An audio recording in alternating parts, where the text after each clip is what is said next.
Yes, you are. You're in the no man's land with me, LTK. Love them knives and the Archangel. Real Steel Archangel. Chad Los Banos. Collaborative. Oh, it's big.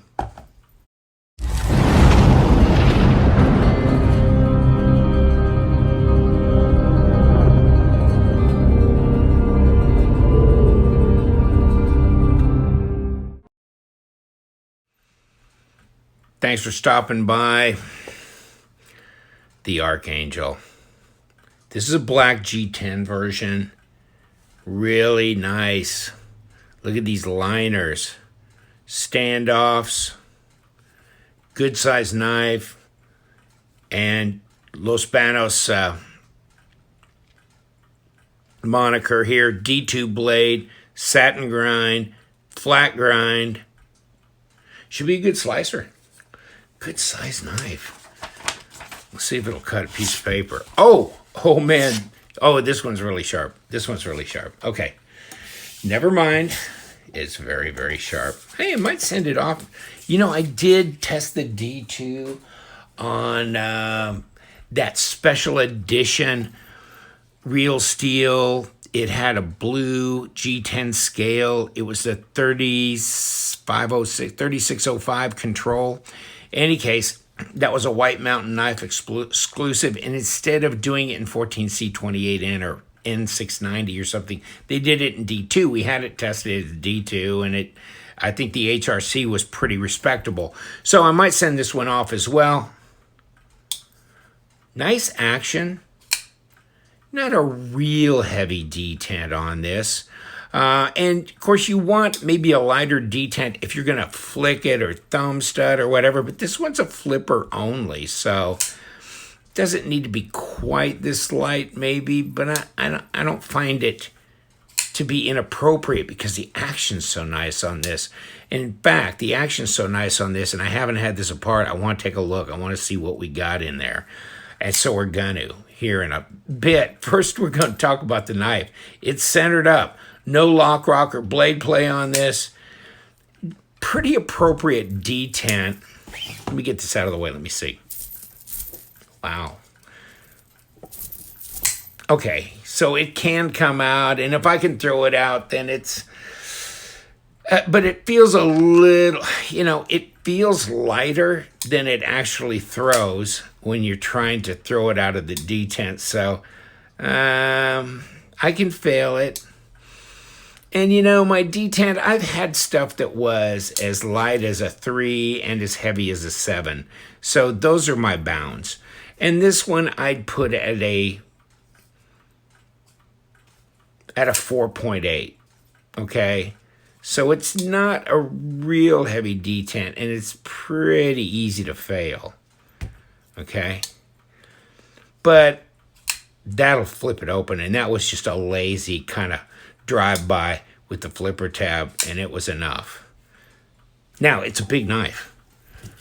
Put it up here with the Recon 1, right? Recon 1 is a big knife. And this is holding its own. Something like the Best Tech Swordfish is a big knife as well. And it's holding its own. This is basically a 4-inch blade, 9-inch overall from what I can understand of the specs. And pretty much 4-inch, 100 millimeter overall, close to 9, not quite there, like an 1/8 short. So 22.5 centimeters. Good size knife.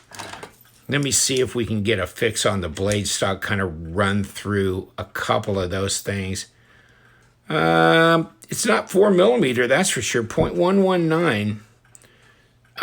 And so just 3 millimeter blade stock. Kind of surprised it's not a little heavier than that, but it's not. So that'd be a great slicer, actually. You don't need a big old honking fat blade stock. 12.2. 0.48. So actually it's fairly slender. I mean, if you have a paramilitary 2, something like that, that's about how slender it is. The blade stock on this is heavier than the blade stock on that. This is about 3.5, 3.6. This is 3. So, wow. Okay. Interesting.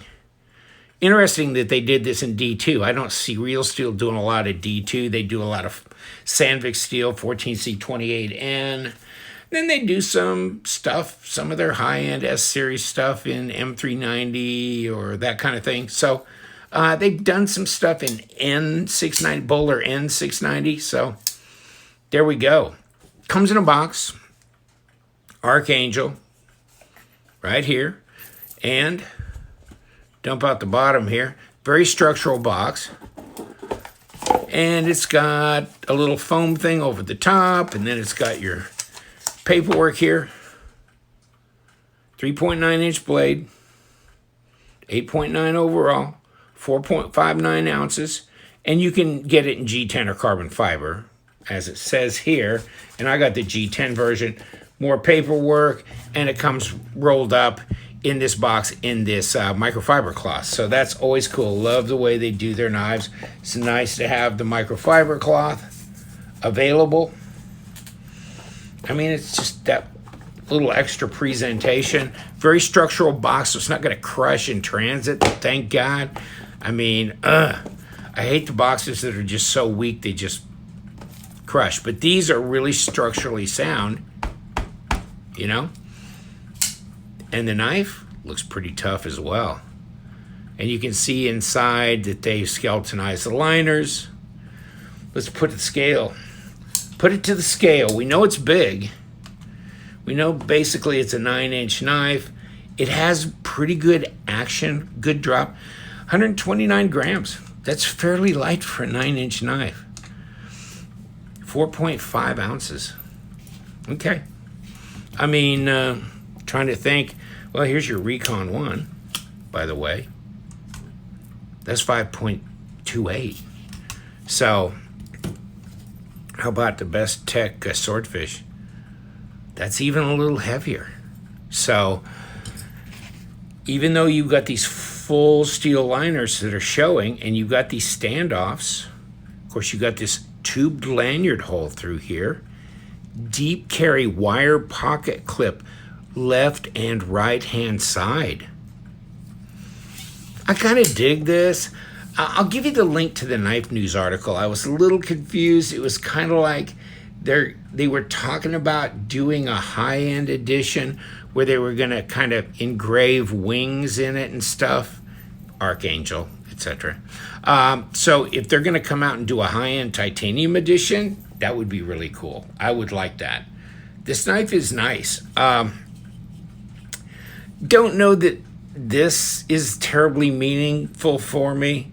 I mean, I guess you could do that, or you can come up here, so it kind of gives you a little separation area for where you're going to place your thumb, but I don't know that I need that. You know, I kind of prefer just a fairly straight line and then maybe a thumb ramp up on the blade, but this has got that. It's a Persian, it's a trailing point, but it's a Persian influence type. And since Chad Los Banos, Hawaiian, or lives in Hawaii, kendo fighter, law enforcement, weightlifter, that kind of thing. And so he likes the Asian influence. There you go. That's what you're seeing here. And he's done some stuff with Boker, this and that. So you can look him up. I'll give you a link to something that has a bio on him. And, you know, I just pulled this from Real Steel. The Archangel, their SRP is $74.50. There you go. Chad Los Banos, he's done one with Real Steel before. And this is really a cool one. It really is. And then this is the Knife News article where they were talking about the Archangel. And, of course, the Terra was another one that's come out recently as well. That's a Poltergeist Works collaborative. But I'll give you the link to this and you can read that. Feels good. In the hand, though. No hot spots from this wire clip. Wire clip, I've carried it like twice. Goes in and out of my pocket okay.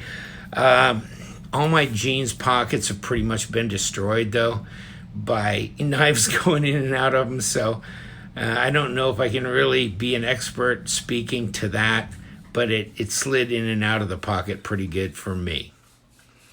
And you've got this cut through here with jimping on it, so you can on the actual liner lock, so you can disengage it. It's really easy to disengage. Blade falls right away. So it's really nice and smooth. It feels solid, which makes me wonder what the bearings are like on this. So I'm going to take a look at that. Yeah, I do like the design. I like the fact that it's big, but it's not heavy. And it's slender. So it's not taking up a lot of room in your pocket.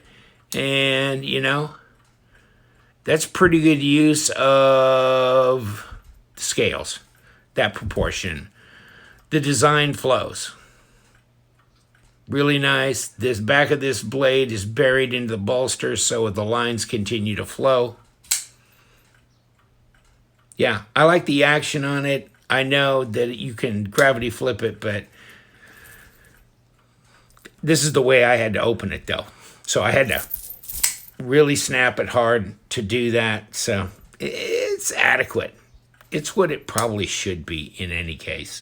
So let's take this one apart if you're interested in seeing that. And obviously there's no access from the front, so we're going to use the back. And I imagine the back is a number 8 and feels like it. And maybe that came out real easy, didn't it? Let's see what this looks like. They had a little red thread locker on there, and then they have a little synthetic washer there to keep it from backing out, don't they? That's interesting. And let's see if the rest of these, I'm guessing they're number 6s. So that's why I dumped a number 6 in here. Yeah, they're number 6s. Pop it out.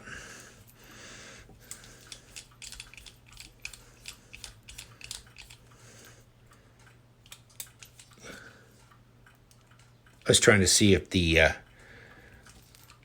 screw that holds the pocket clip in actually attached to anything else, or if it was just going to come out. But you know what? The problem is if you don't loosen that up, and I think that's a number 8. If you don't loosen that up, then it's not going to let go of the, it's not going to separate the scale from the liner. So I think I have to do that regardless. Like that. Now, this should come apart if I have all the screws actually all the way unscrewed from the scale. Well, it's just coming apart like this anyhow. Okay, so, oh, there you go. That's why it's so smooth. T-shaped pivot. So that's good because if you've got no access in the front, you need to do a D-shaped pivot. So you're not going to spin the whole pivot. And roller bearings. Okay. They're rolling my way. You know what? I the heck with it.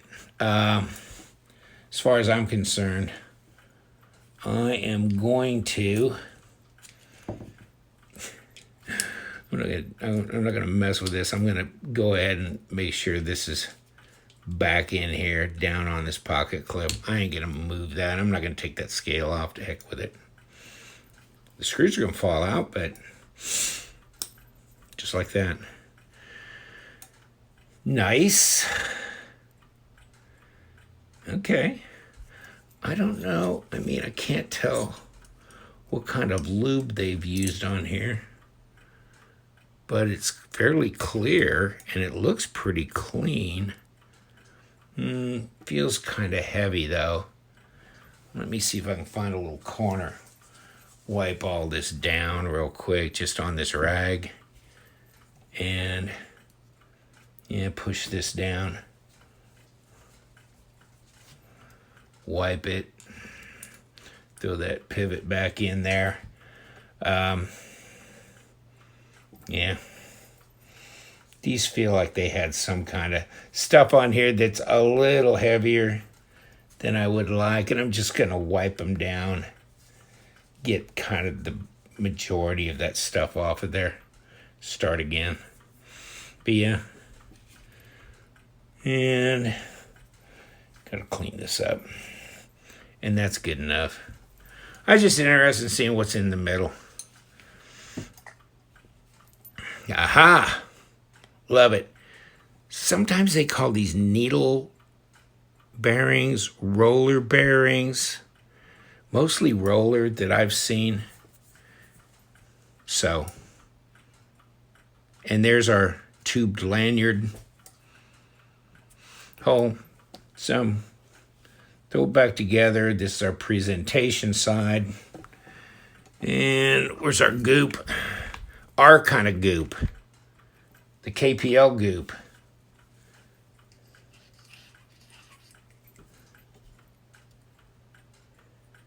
Just like that. I don't know how I could get much better action on this, though, than what I had. Because it was pretty daggone good. So you can see how they've, milled out an area for the bearings on both the liners, but nothing on the blade. Sometimes they do one on the blade on one side and then mill a liner out on the other and leave this plate. I mean, all kind of different ways. I'm not talking necessarily about Riesel steel. I'm just talking about manufacturers, various manufacturers. And let me see where this thing needs to rotate to, because we have, see that D-shaped? So it's going to be in the down position here, pointed down. So I got to point this D-shape down to get it to settle in there like that. Okay, now I'm going to just throw a little bit of lube around here and put a little bit in here and put this bearing on here and slap this right in here. And are we missing something? No. Not that I can think of right now. We've got the plate, we got the stop, we got the D shape. Hopefully our D comes through. And I don't feel it hitting right.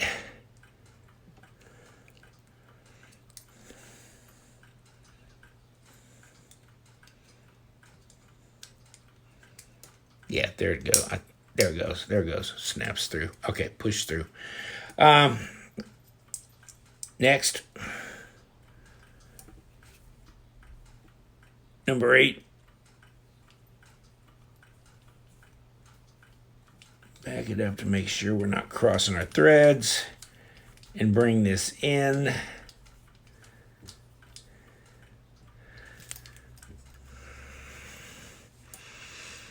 Okay. Just about centered.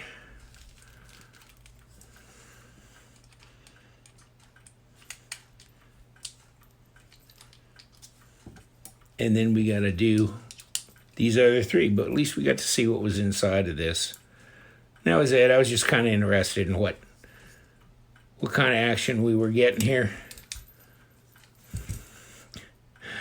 Taking a trip through the knife here.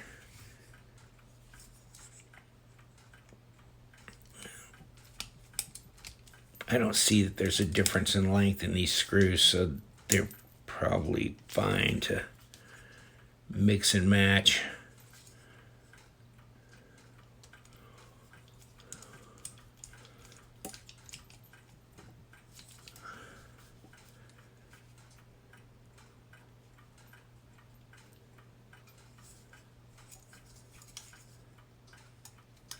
All right.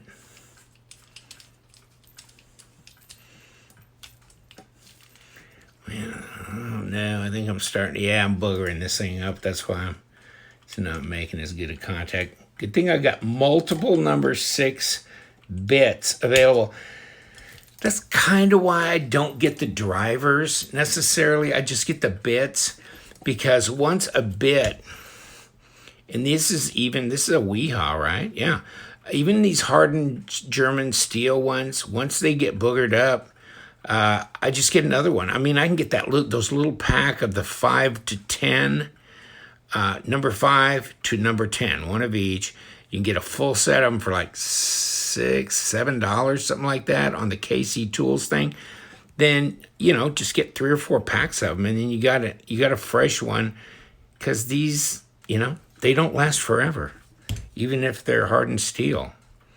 And then I get some of the 6 Plus and the 8 Plus, by the way, without just boring you to death. But this is that 6 Torx Plus Wera. And then, are these my 8 Plus? Yeah. So I'd get some of those too, just individually. In case, I didn't have a good fit, it was kind of sloppy, I needed one that was just a tiny bit bigger, but not big enough to go to the next size. Okay, let's see what I've got. Oh, I've got this thing buried. Wow, okay. Our action has gone to hell because I way ass tightened it too much. Okay, let's take a look. Where are we?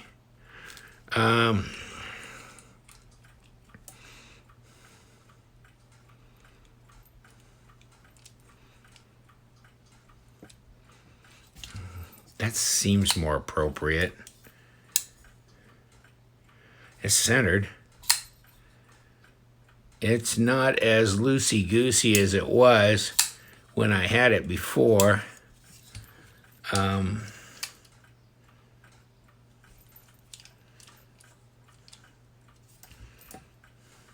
Okay. Okay, that's a little bit better. There we go. Back to normal. No blade play. I had it cranked down a little bit hard. I was just so worried about having blade play or off center, but it's centered and there's no play, so we're in good shape there. Real steel. It's the real deal, Lucille. Thanks a lot for joining me and going through the ever challenging knife disassembly, reassembly. But it's fun. It's not rocket science. It's just a matter of going through the steps. Take care. You know what we do around here. We love them knives, so you guys stay sharp.